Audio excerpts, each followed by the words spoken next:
Assalamu alaikum wa rahmatullahi wa barakatuh. Ndugu Muislamu unaye nisikiza, nitakuomba kwa idhini ya mapenzi yako uweze kuniruhusu na kunipa masikio yako katika mwezi huu mtukufu wa Ramadhani, na uweze kuvumilia na kusikiza haya. Huenda yanaweza yakawa na faida kuu kwako na hapa duniani na siku ya akhera.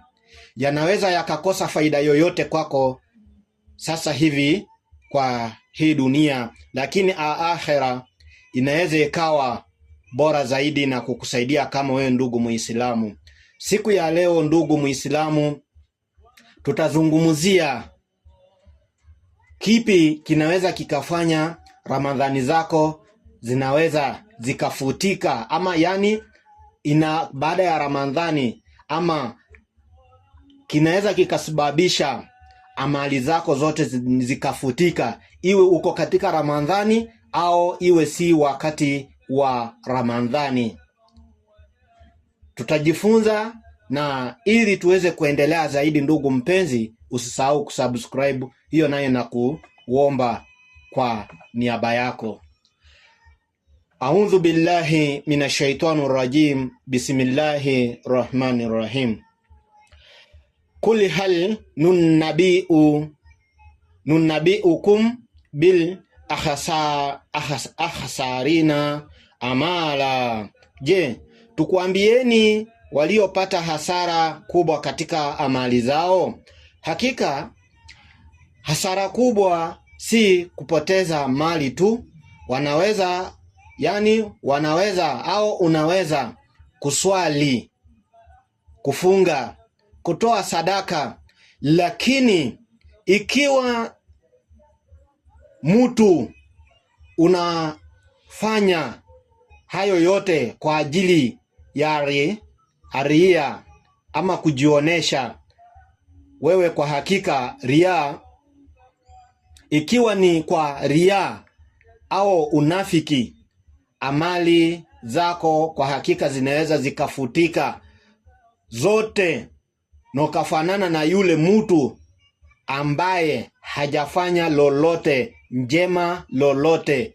Kwa hakika unaweza pia ukapata adhabu kutoka kwa Allah, kwa sababu hayo yote unayoyafanya unafanya kwa ajili ya wanadamu, haufanyi kwa ajili ya Mwenyezi Mungu. Mfano ni kijana anayeswali tarawih kwa watu kuona, kujionesha yani, ama kwa watu kuona, kisha baada ya Ramadhani unarudi kwenye uasi, unarudi kwenye uzinzi, unarudi kudhulumu watu. Na kwa hakika jambo hili limetendeka sana iwe ni kwa vijana na iwe kwa wazee. Hili jambo linafanyika karibu kwa kila mtu, na hii 99% kwa hakika 30% vijana kwa wazee. Hii ndio mtindo ambao mnafata. Unakuta mtu ambaye ni mzinzi, ikifika mwezi huu wa Ramadhani anasitisha uzinzi wake, lakini baada ya Ramadhani anaendelea na uzinzi wake. Unakuta ako katika mwezi huu wa Ramadhani.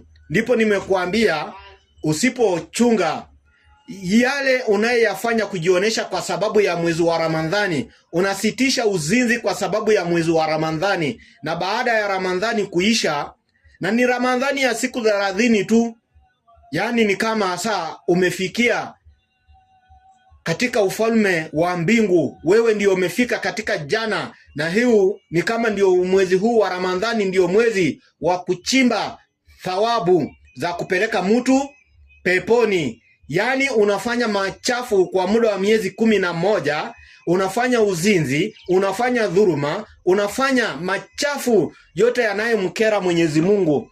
Lakini Ramadhani ikifika tu unasisitisha, unajifanya kwa ya kwamba wewe ndio Muislamu, unatafuta pahala ambapo uliweza kuweka kanzu lako, kilemba yako, unaanza kujifunga na kofia, na unakuwa sasa Muislamu mzuri. Unaanza kujionesha kwa Waislamu wewe ni mfungaji, huwezi fanya uzinzi. Na kwa hakika hata ukiona visichana vizuri, videmu vizuri, unasema mashallah, kama singefunga wallahi hivi vyote ningeanguka navyo. Lakini juu tu ya Ramadhani tu, kwa hakika utakuta umepata amali zako za Ramadhani zote zinafutika bismis, ila tu ulete tauba mbele ya Mwenyezi Mungu. Na Ramadhani ikiisha, unaendelea na kazi zako za uzinzi. Kwa hakika Ramadhani inapoisha, ndugu Muislamu, na ukaendelea na uzinzi na ukaendelea na dhuluma, zinaweza zikafanya amali zako za mwezi wa Ramadhani zote zikafanya nini? Zikafutika. Ni sawa na kununua diski mpya katika mwezi wa Ramadhani, na ukaweka nyimbo, ukaweka movie, diski ambayo ni mpya umenunua, ni original, lakini ikatumbukizwa katika maji machafu, itavuta kila kitu na kikafurashiwa na diski hiyo. Itabidi uweze kufurashi upya, na kufurashi upya ni lazima ujifurashi wewe mwenyewe, uweze kutubu. Na kutubu ndiyo maana ya kufurashi diski yako, kufurashi nafsi yako, ili iweze kuwa sahihi kwa yale yote unayo utakayoyatenda. Kwa hivyo ndugu mpenzi, hepukaneni na dhuluma, hepukaneni na uzinzi. Kwa hakika baada ya Ramadhani ukiendelea na uzinzi, inaweza ikafanya amali zako zote ulizofanya katika mwezi wa Ramadhani ikafuta mazuri yote uliyoyafanya katika mwezi wa Ramadhani. Alladhina dhalala sahayuhum fil hayati dunia, ni wale ambao juhudi zao zimepotea duniani. Funga na swala zisizo na dhana safi zinaweza kufutika.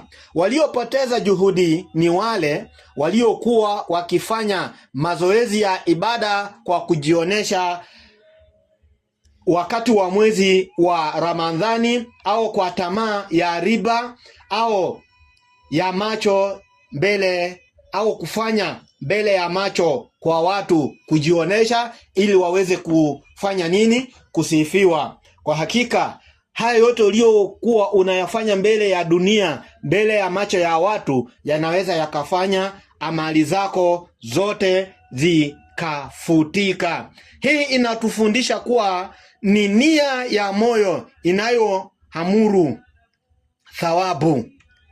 Inaweza ikaamuru ukapata thawabu kulingana na nia uliyoileta katika ndani ya moyo wako, ukafanya vitendo vyenye hadhi tu, ukafanya vitendo vizuri kutokana na nia, kwa idhini ya Mwenyezi Mungu ama kwa ajili ya Mwenyezi Mungu, ndio unaweza ukapata thawabu hizi kutokana na nia yako. Au nia yako ulioileta katika moyoni, utalipwa thawabu kulingana na nia yako uliojitii. Kama ulifanya nia yako ilikuwa ni kwa ajili ya kuwaridhisha wanadamu, pia utalipwa hivyo. Na kama nia yako ulifanya kuridhisha Mwenyezi Mungu, pia utafanya hivyo, utalipwa hivyo. Na kama nia yako ulifanya kumridhisha Mwenyezi Mungu na kutimiza ahadi ama kutimiza yale ambayo maagizo Allah aliweza kukuagiza, pia utalipwa kulingana na nia